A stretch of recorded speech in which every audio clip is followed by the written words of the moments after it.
The Shadow Files, extended narration in the heart of Seattle, where the rain feels endless, and the sky never fully brightens. A young psychologist named Emily Carter walks alone through the dimly lit street, as if the city itself is breathing in long, tired sighs, and every streetlight flickers like a memory trying to force itself awake. And she carries within her a strange feeling that something forgotten is whispering just behind her consciousness as she approaches her clinic and pushes open the glass door, and the smell of old books and warm coffee fills the air, and the ticking of the clock on the wall seems louder than usual. And tonight she has no ordinary client. Tonight she has a boy named Luke Harrison, a 17-year-old who carries in his eyes a fear far older than his age. And when he walks into her office dripping with rain and sits on the couch without a word, she notices the deep shadows under his eyes, and the way his hands tremble as if they are remembering something he never wants to speak again. And Emily sits down across from him and begins softly asking him about his nightmares, but his silence stretches like an invisible wall, until finally his voice breaks through like a fragile thread, and he whispers that his dreams show a wooden house with broken steps, and a tall twisted tree scratching the window, and a man wearing a blue jacket watching from the dark. And as Emily listens, her breath falters, because these images strike something deep inside her, something she cannot name. And Luke continues saying that there is a little girl in the dream, and she is crying in a corner, and the girl is Emily. And when he says that, Emily feels her heart lurch as if a locked door inside her mind has been kicked open, and she tries to remain professional and calm, but her hands shake slightly, though she hides them in her lap. And Luke quietly hums a lullaby that only Emily's mother ever sang, and no one else in the world should know that melody.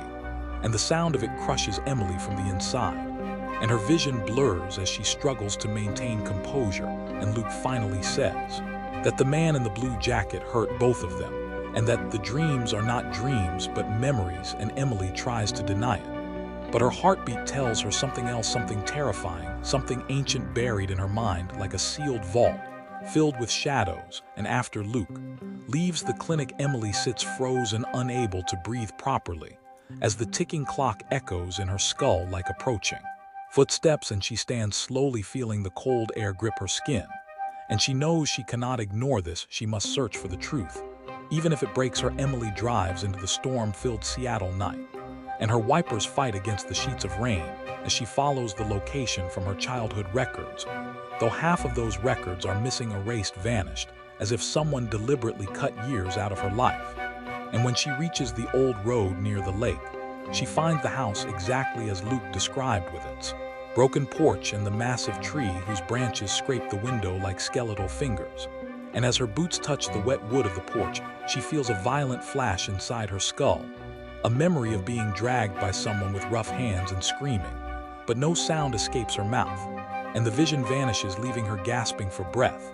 And she reaches toward the doorknob, but stops when she sees a faint shadow moving behind the dusty window, a tall figure motionless watching her, and her blood runs cold, and the memory hits harder this time, showing a man wearing a blue jacket stepping into a dim room, while a little girl hides under the bed, and he whispers something that freezes her soul, and Emily stumbles backward, nearly falling as the house seems to breathe around her, and she rushes to her car with shaking hands and drives away. But in her rear mirror, she sees the porch light turn on, though no one should be living there, and the tiny warm glow of the light feels more terrifying than the darkness itself. And she hears Luke's voice echoing in her mind, saying, "The man hurt us," and she wonders if the man is still alive and still watching her, just like he used to. The next morning, Emily goes to the Seattle Public Records office, but the documents about her early childhood are missing, completely removed, as if she was never a child at all, and that missing part of her life feels like a black hole swallowing everything. And she finds a restricted file, labeled the Shadow File, related to a child endangerment case near Lake Crest Road, in her hands tremble as she tries to open it, but the important names are blacked out, sealed, unrecoverable. And she asks the archivist who directed her to a retired police officer named Warren Hayes, who worked on similar cases many years ago. And when she visits his small Warren house, he recognizes the address before she even says anything, and his face turns pale, and he warns her to stop digging, because some memories are locked for a reason. And He tells her that 2 children disappeared decades ago, one recovered with no memory, and one never found, and Emily realizes with horrifying clarity that she was the recovered child, and that the other child could be Luke, and that the man responsible was never caught, and could be living in the shadows even now. And she thanks Hayes and leaves, but her legs nearly give out on the sidewalk as everything spins around her. And she clutches a railing while her breath shakes and a voice inside her whispers that she is running out of time. When Emily returns to her clinic, she finds Luke waiting for her, though he had no appointment, and his eyes are wide with fear. And he says in a shaking voice that he saw the man again last night, standing outside his window, not in a dream, but in real life. And Emily feels a chill spread through her spine, and she locks the door and tells him to sit. And as he speaks, memories begin crashing into her mind like broken waves, as he describes a basement with cold floors and a flickering bulb and heavy footsteps creaking above them, and the blue jacket man's whisper drifting down the stairs, and 2 small children holding hands, praying that the footsteps would not come closer. And Emily sees that same basement in her own mind, and she hears her own childhood screams echo against the walls, and she remembers her mother trying to protect her and being hurt, and Emily being dragged away into darkness. And Emily feels the horror tighten around her throat, and tears fall before she even realizes she is crying. And Luke reaches out gently and says he remembers escaping, and that Emily was taken away again, and that he has been searching for her without even knowing her name. And now the memories have awakened for both of them, and Emily feels a surge of determination rising inside her, anchored by fear, but also by strength. And she knows the only way to end this is to face the truth where it began, in the house where their nightmares were born. Chapter 2, The Shadow Files. Extended narration. Emily stands before the house again, under the fading light of the evening sky, and the shadows stretch long across the ground like dark fingers reaching toward her, and Luke stands beside her, breathing unevenly, as though the air itself is too heavy for him. And the house looks even more lifeless than before, yet it holds a strange, silent pull, as if it is waiting for them to return. And Emily feels the deep vibrations of old terror swirling through her bones, but she forces her feet to move forward, while Luke follows closely behind, and the wooden steps groan under their combined weight like the house is waking up from a long, restless sleep. And the air inside smells of dust and lost lives, and something older, something rotten, something alive in the darkness. And the moment Emily steps over the threshold, her mind ignites with flashes of brutal memory, where she sees a small child version of herself hiding behind a wooden crate, and the blue jacket man's footsteps echoing through the room as he searches for her, humming that same lullaby out of tune and horribly slow. And she covers her ears in the present, but the sound keeps ringing through her skull, and Luke whispers that he remembers those footsteps too, and how they used to hold their breath hoping the creaking would stop. And Emily nods, unable to speak, as the walls around them seem to sway with echoes of the past. And she feels a sharp stabbing sensation behind her eyes, as another memory forces itself open, showing the man dragging her mother across the floor, while Emily screams for her, and a thick helplessness crushes her ribs until she can barely breathe. And Luke puts a steadying hand on her shoulder, telling her softly that she is safe for now. And Emily draws a shaky breath, trying to hold herself together, and they walk deeper into the house. The hallway stretches before them like a tunnel filled with shadows swirling in unnatural forms, and every step they take stirs up dust that floats through the air like ghostly fragments. And Emily feels the floor bend slightly, as if something beneath it is moving, and she shakes off the thought and focuses on the basement door ahead, which stands crooked with its old paint cracked and peeling. And she touches it, and a surge of memory floods her mind, showing the same door closing, while she is dragged downstairs, and the warm light of the upstairs vanishes as she kicks and screams, and no one hears her, and she stumbles back in the present, nearly falling. And Luke catches her and whispers that he has seen the same vision for years in dreams that felt too real. And Emily opens the door with trembling fingers, and the smell of cold, damp cement rises like a wave, and the stairs descend into pitch-black darkness.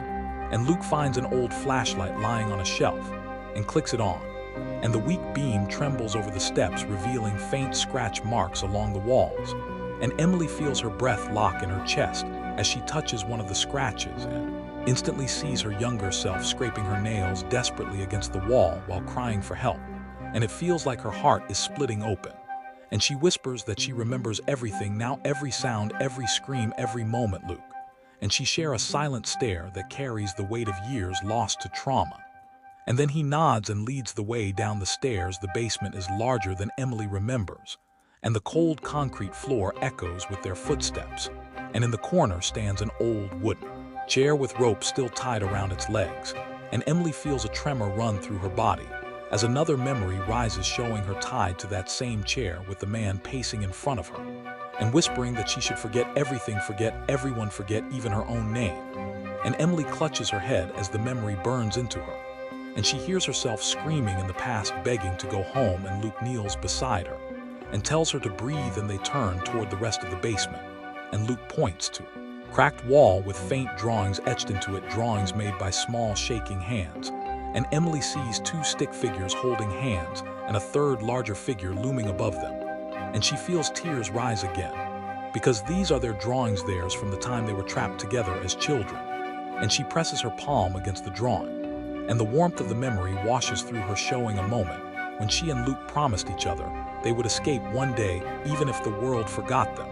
And that promise feels alive again, now brighter, stronger, and she whispers that they survived, and that they can survive again. Suddenly they hear a sound like slow breathing coming from behind a wooden partition, and both freeze in place as the air thickens with dread, and the flashlight flickers weakly, and the breathing grows louder, heavier, like someone has been waiting in the dark for a very long time. And Emily steps back, but Luke moves forward, trying to keep the light steady, and he calls out, asking who is there. But the only response is the slow shifting of weight, like footsteps scraping quietly across the cement. And Emily feels the old terror clawing up her spine as the memory of the man in the blue jacket forms sharper in her mind. And she whispers that this house should be empty, completely empty. Yet someone is still here, and Luke grips her wrist, telling her to stay close. And the breathing suddenly stops, and the silence becomes suffocating, as if the darkness is holding its breath. And Emily feels the overwhelming instinct to run, and she pulls Luke back, and they rush up the stairs, stumbling as the door slams behind them with a force that shakes the entire house. And they run out into the cold night, gasping, their lungs burning. And when they reach the car, Emily collapses against the door, trembling uncontrollably as Luke scans the shadows around them. And he says he saw someone moving behind the basement partition, someone tall, with the outline of a jacket, and Emily knows it was him, the man who haunted their childhood, who erased her memories, who stole their lives. And she feels rage boiling inside her for the first time, overshadowing her fear. And she says that they are no longer children, and they will not run forever. They agree to search deeper into the case, but this time they will do it on their terms. And they drive toward the only person who might still know the whole truth, an elderly woman named Mrs. Langford, who used to live near their old neighborhood and rumored to know every secret hidden in its shadows. And when they knock on her door, she opens it slowly with trembling hands. And the moment she sees Emily, she gasps, covering her mouth as tears fill her eyes.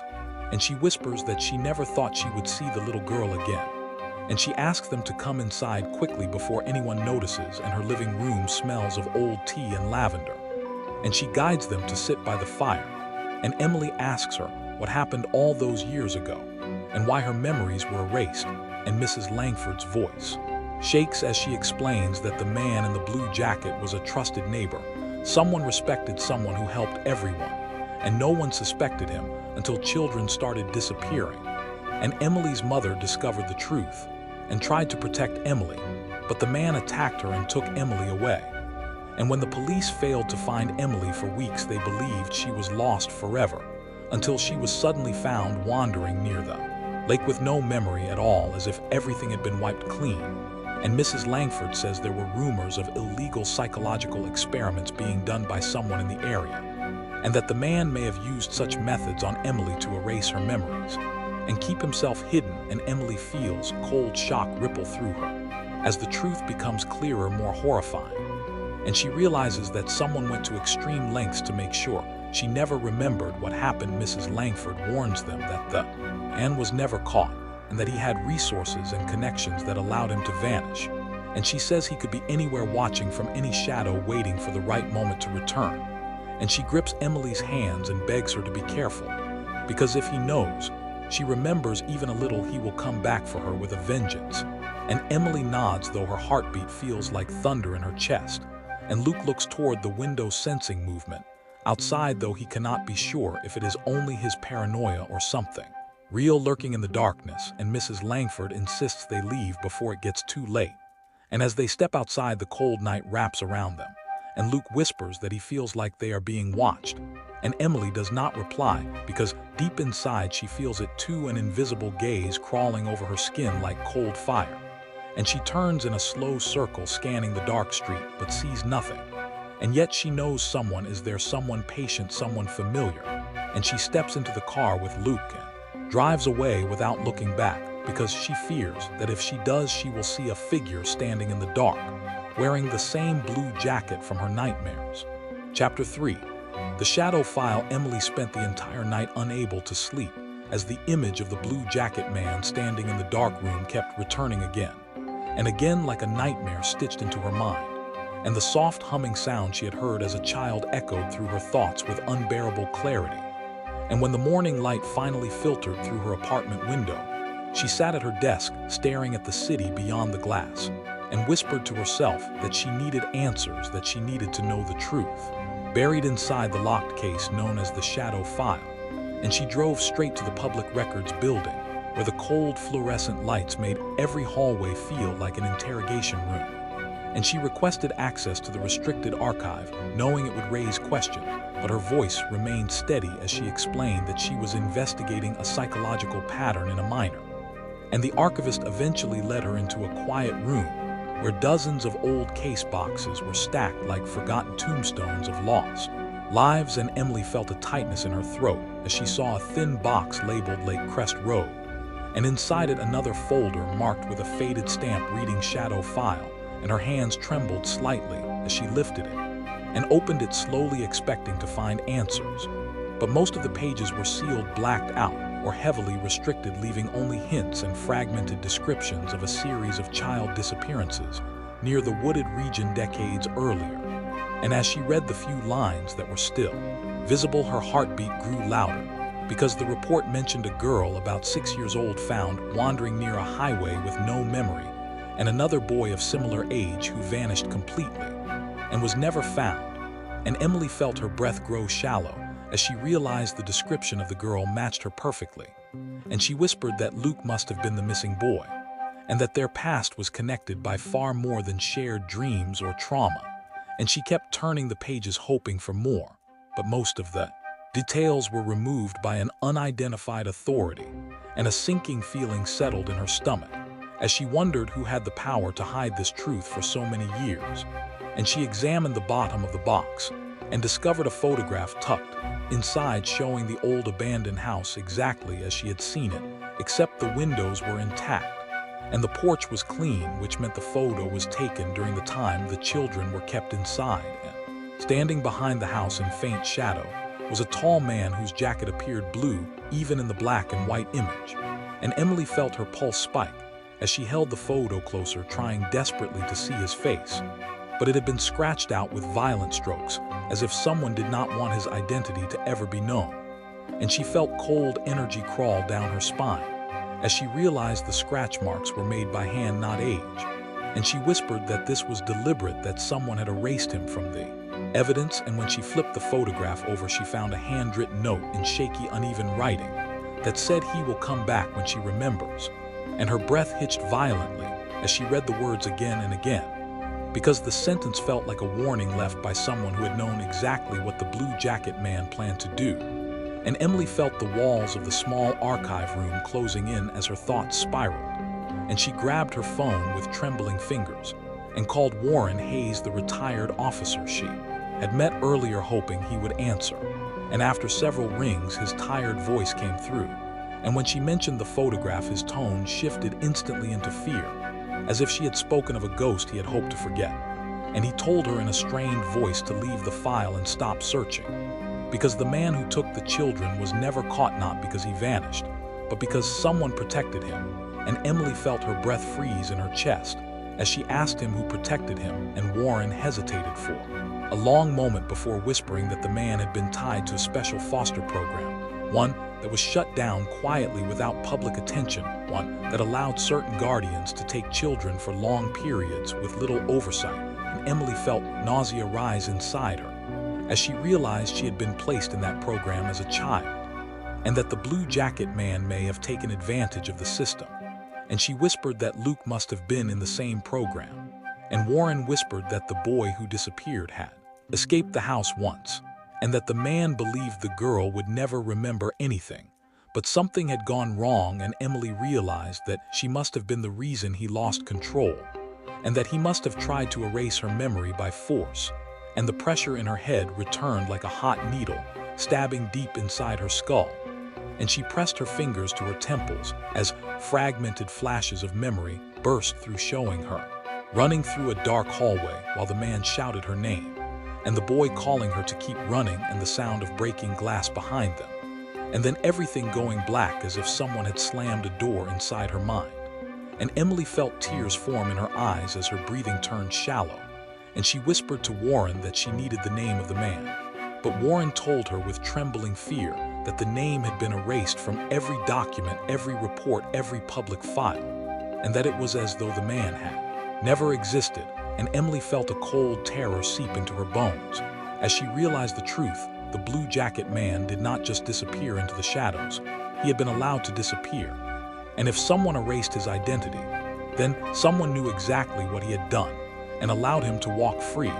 And she whispered that he was alive, and Warren responded with silence that spoke louder than words.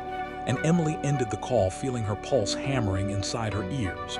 And she lifted the photograph again and stared the scratched-out face, and whispered that she would find him no matter what it took, because the memories had returned, and because Luke was living proof that the story was far from over. And as she placed the file back into the box, she noticed something she had overlooked before. A second photograph stuck to the inside of the lid, showing two children sitting on the porch of the old house, the boy frightened, and the girl holding his hand. And even though their faces were slightly blurred, Emily recognized herself instantly, and she felt her knees weaken as she realized that someone had taken the picture while watching them, and the angle suggested the photo was taken from inside the trees from a hidden distance. And she whispered that the man had been watching them even when they believed they were alone. And as she stared at the photograph, a strange sensation filled her chest, as if someone was standing behind her, and she turned slowly. But the archive room was empty and silent, yet she could not shake the chilling feeling that the blue jacket man knew she was looking for him, and that he was already watching her again, waiting for her to remember the final piece of the truth that he had buried deep inside her childhood. And Emily felt the overwhelming certainty that the past she was chasing was about to come crashing into the present. Chapter 4. The night of escape. In Emily's office with shaking hands and hollow eyes, as though he had not slept for nights.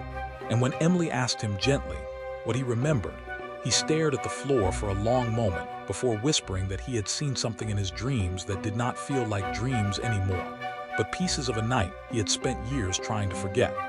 And as he spoke, Emily felt her heart hammer against her ribs, because every memory he mentioned crawled into her mind with a familiarity that terrified her. And Luke said that the night he escaped the house, he had not been alone. He had heard a little girl screaming in the darkness, and he had tried to find her, but the man in the blue jacket had returned too soon. And Luke hid behind the basement stairs, while the man dragged the crying girl down the hallway. And Emily felt her chest tighten painfully, because she could see the scene forming inside her mind, as if the memory was awakening from a long frozen sleep. And Luke said that the man locked the girl in a room and whispered that she would stay forever, that she belonged to him. And Luke trembled as he explained that he waited for the man to fall asleep before he pushed open a broken window and crawled out into the cold night with cuts all over his legs from the shattered glass. And as he ran through the forest, he could still hear the girl screaming behind him, and he whispered that he wanted to go back, but his legs carried him forward as though survival had taken over his mind. And Emily felt deep ache spread through her chest, because she realized the girl Luke heard was her, and that she had been left behind in that house screaming for help that never came. And Luke continued speaking, as though the words were heavy stones falling from his throat. And he said that after he escaped, he remembered nothing but running, until he collapsed near the highway and a passing driver found him. But when the police questioned him, he could not describe the man or the house or the girl, because the fear had buried everything under layers of darkness, and Emily listened trembling, because the same darkness had swallowed her memories as well, and now it was cracking open violently. And she whispered softly that she remembered being dragged through a dark hallway that smelled like dust and old wood, and she remembered a glass pitcher shattering on the floor as she tried to fight him, and she remembered the sound of the man humming a strange tune, and suddenly she gasped because the tune she heard in his memory was the same lullaby Luke hummed in the first session. And she whispered that the man used that lullaby to calm her before hurting her, and Luke nodded slowly, saying that the man called her his quiet girl and said she was chosen. And Emily felt a surge of nausea rise through her as another fragment burst inside her head, showing the man's hand gripping her wrist and forcing her to sit on a cold wooden chair, while he whispered that her memory was a mistake and he needed fix her mind, and the pressure in her skull became unbearable as she saw flashes of bright light and darkness, and the outline of a device she could not recognize. And she cried out softly as she held her head, because the pain hit her with the force of a tidal wave, and Luke reached out to steady her as she trembled violently. And she whispered through shaky breath that the man tried to erase her memory by force, and that the night Luke escaped, she was taken to another room where he tried to finish whatever he started in. Luke's eyes widened with horror because he realized Emily had suffered far more than he ever knew, and Emily felt tears spill down her face as the final missing piece of her memory cracked open, showing her mother running through the house trying to save her. But the man pushed her away, and Emily screamed for her mother until her voice broke, and the image vanished, leaving her breathless and shaking. And Luke whispered that he remembered hearing a woman scream that night, and now he understood whose voice it was. And Emily placed her hand over her mouth as her heart shattered, because she realized her mother had been hurt trying to save her, and that everything she had forgotten was not lost by time or trauma, but taken from her deliberately by the blue jacket man. And Luke whispered that he remembered the man had a name he had forgotten for years, until last night when the memory returned like a shadow stepping out of the dark. And Emily leaned forward, her entire body shaking as she whispered for him to say the name, and Luke took a long trembling breath and whispered that the man did not choose them randomly, and that the man was someone connected to Emily long before the abduction, and the truth of that night was written into their childhood like a hidden scar. And he whispered that the man's name was someone Emily knew, someone trusted, someone close enough to walk into her life without suspicion. And as Emily stared at him, her skin turned cold because she realized who it must be before Luke even spoke, and the name echoed inside her mind like a whisper from the past, exploding into the present. And she felt her heart stop, because the truth was far more horrifying than she expected. Chapter 5. The return of the blue jacket man. Emily and Luke drove through the cold rain toward the old abandoned house, knowing that tonight they would either confront the truth or be consumed by it.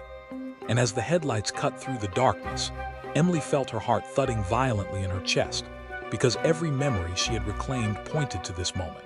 And Luke sat silently beside her, his hands gripping the steering wheel, as though holding onto the only anchor left in a world of shadows.